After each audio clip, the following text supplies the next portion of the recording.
Good evening, folks. Triple Crown here, coming to you from Vancouver, British Columbia on a Sunday evening, continuing the Global War 1939 Special Unit series. And this topic is going to be about medium and heavy bombers. In the original version of 1939, they did not have this distinction between the two. They just called it a strategic bomber, and there was no heavy or medium. Now, why would I want to complicate things and do this? Well, I felt, and I think we felt, there were so many iconic planes in the Second World War that we wanted to give this distinction. And also the fact that the UK and America later in the war had such a big push on the more heavy bombers where other nations could not, that we wanted to have this distinction. So I will talk about their abilities and whatnot in a few minutes, but not every nation can, purchase heavy bombers. And some nations are limited in how many they can buy, and also when they can introduce them into the game. So we try to get it as specific as possible. And also, when we thought about the concept of a bomber, it's maybe one of the units that's more challenging to fit into the game. For example, bombers were not very successful at hitting naval units in World War II, and I don't believe they've ever been. So that aspect of the game is a little bit inaccurate, but also the defense. Like, bombers didn't really defend a city or defend whatever it was. They were kind of usually quite a ways behind the front lines or wherever they were in an airfield somewhere, but definitely not in an area where they could be easily targeted. At least when they're not at war. There's obviously historical things of the bombing in London, but they call this the other, or it's referred to as the other Pearl Harbor, when Japan did a surprise attack on the Philippines and bombed an airfield and took out a bunch of B-17s of the Americans. So, if you knew that your enemy was coming, you'd likely fly your bombers away to a safe location. So there wasn't a lot of scenarios where bombers were taken out. And also, historically, the casualty rate for the bomber crews was very high, particularly over London and obviously in Western Europe and into Germany, especially where the Allies had a fairly large campaign to bomb Europe. And I didn't mention this in an earlier video, but my great uncle Claude also was a pilot and flew bombers, and he was shot down. They never actually found, nobody knows the true story or the real story, but the thought is he was damaged, his plane was damaged bombing Germany and crashed somewhere in the English Channel. And my grandmother was just given a notification that he was missing, but that was it. So it took its toll, folks. I can tell you that I never met my great-grandfather Claude, and he was my grandfather Jack's bigger brother. And so anyways, not to talk too much about that, this is more about I guess the specific sculpts and units. So I tried to really get specific, and then all the sculpts that I have here on display are actually units that I'm recommending, or at least have on the setup charts as units that are going to be the recommended buy for the game. However, if you want to put a little bit of paint on a wing to designate medium versus heavy, that works. Or if you want to go ahead and purchase the individual sculpt. But we're first going to talk about the Germans. So the Germans, again, are going to be limited in how many heavy bombers they can have in the game, and I think it's going to be 2. The recommended sculpts that I'm going to recommend people buy are got it written down here. The Dory Doe 217 for the medium bomber, and the Henkel HE 177. Now, historically, those were the most accurate in terms I could find in what was produced and what was time frame accurate. Out of box, you can see this is the JU-88, which obviously was a medium bomber that was used. If you want to use that, that's a great piece. Another sculpt that's quite popular just because of these sort of very unique looking wings, so it really stands out, is the HE-111, and this is the heavy bomber that I was using, which is the JU-488, which historically I think was more of a concept plane, but wasn't used. And I really didn't want to use planes in the game that were conceptual. If you didn't have it, then I tried to find another alternative. However, the Italians actually did have heavy bombers and medium bombers, and they were quite effective. So their sculpts are the, let me look it up here. The medium bomber was the SM-479. I'll hold it up a little bit closer. This is a 3D print sculpt available at HBG.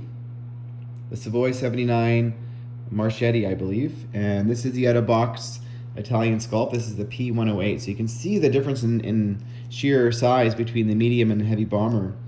So you can paint them the same color and you should be able to at least see visually. But that's the nice things about planes, is you can paint them different colors, and I find you still know what nation they belong to because they do stand out, especially if you're going to be using flight stands. We'll move on to Japan. One of the more common and somewhat famous or well-known planes is the G4M Betty, which obviously comes in the most of the Axis and Allies sets people have purchased over the years, but was a heavily used medium bomber by the Japanese. Japan didn't have much use of their heavy bombers, however, I believe their limit is 2 in the game. And this is the G4N, I believe, or the G8N Rita. I'll hold it a little bit closer so you can see. Sorry, I'm talking and trying to show you at the same time. This is available at HBG. Now, it's interesting, the Japanese planes, they had these nicknames like the Rita and the Betty, and these were actually nicknames given to them by the Americans who, as in terms of identifying the Japanese planes. And I guess after the years, they just kind of stuck. So, and for the UK, both my great-grandfather and great-uncle flew the Wellington, as well as the Lancaster. So this is actually not a sculpt of the Lancaster or the Wellington. I've got one in order. This is actually, I believe, I think it's a Betty. So again, folks, if you have a sculpt that works for it, whatever it is, you can paint a Japanese sculpt, and designate it as your whatever fighter you want, as I've done here. The Americans, this is you probably recognize as the B-25 or B-25 Mitchell. Took place in the Doolittle raid. And another iconic plane for the United States, the B-17 Flying Fortress. And these sculpts are going to be referred to in the setup charts by their name. So you will see B-17 Flying Fortress. And we're still playing with the concept, but hopefully you know this is a heavy bomber. And this is the Anzac. Anzac cannot buy a heavy bomber in the game. They can only purchase medium bombers. And this is I believe, the PV-1. This is an out-of-box sculpt. And if you purchase the, obviously the traditional out-of-box Axis and Allies pieces, you get these massive, Russian bombers that are blue for the French, which historically is not accurate. So this is the actual authentic sculpt that you can purchase when you get the Vichy or Free French sculpts from HBG. So much more historically accurate. Not that you may see a French bomber on the board very much, and if you do, it's probably close to game over anyways for the Allies or for the Axis. But those are available. And this for the Russians is the IL-4. That's available at HBG as their medium bomber, and this is probably, I think, the biggest piece of all the bombers. I don't know if it was historically this accurate, this big, but this is the TB3. So, and what is the difference between a medium and heavy bomber? Well, in the original version of 39, medium bombers attacked at an 8. So how and you're dealing with the D12, do you really want a what are you going to roll? Are you going to roll a 10, an 11, and a 12? Well, that's a guaranteed hit. So we tried to make the math work. I had a little bit of help on this from Hambone, and the math we've come up with. So, and again, folks, this is under development, so tentatively. So for the medium bombers across the board, it's going to be 2 dice at 4 on your attacks. And for the heavy bombers, it's going to be 3 dice at 4. So quite a significant jump. And people can argue, well, 2 dice at 4 is better odds than 8. But again, this is not perfect. And the defense, I believe the medium bombers defend a little bit less than the heavy bombers. So yes, that's it kind of sums up. And I think we're going to go into strategic bombing raids later in a different video. But yeah, very similar mechanics to other variants in BBR or other games that you played. So we're going to go over those concepts. Topic of discussion for tonight, going into the motivational portion of the video. And topic tonight is going to be leadership. And what is leadership? And how are you going to act if you're a leader? If you're in a position, it doesn't have to be a general, whatever, but if you're in a position of power of other people, how do you want to be perceived by others?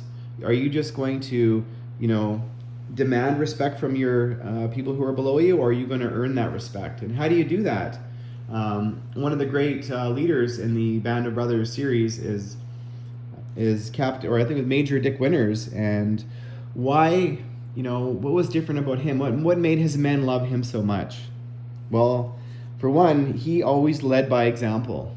When there was a scene where they were in the mess hall having a spaghetti lunch and were interrupted and had to run up Currahee back on their training days, and he was one of the first ones, out of the mess hall and led his men up Currahee. He didn't just yell at them to go; he actively participated with his men. And another one of the episodes that I really liked was the episode Crossroads, where he directed his guys not only tactically very smart, but also was the first one into battle in that famous scene where he crosses a dike and engages the enemy, and he was the first one. I mean, how can you not love your superior that leads by example in that way? And also, when I used to coach sports, whatever I did with my team, you're talking about a leader who is in the trenches, understands what's going on, is going to participate. Whatever they're doing, if you're a coach, you're participating with your team. And we used to punish the team sometimes for infractions of being late on the ice or not listening or shooting pucks when I was talking.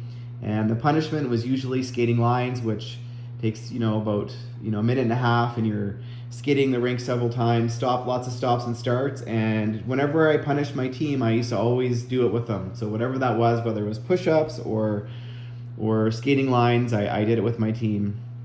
So and not only did I just do it, I wanted to be first. So I believe that kind of earned the respect of my the kids that I was coaching. And hopefully, folks, if you're ever in a position of power over others, you're to find something to relate to whoever those people are, and and make sure you try and also lead by example. I think it goes. I believe it goes a long way, whether that's in an office setting or wherever that can be.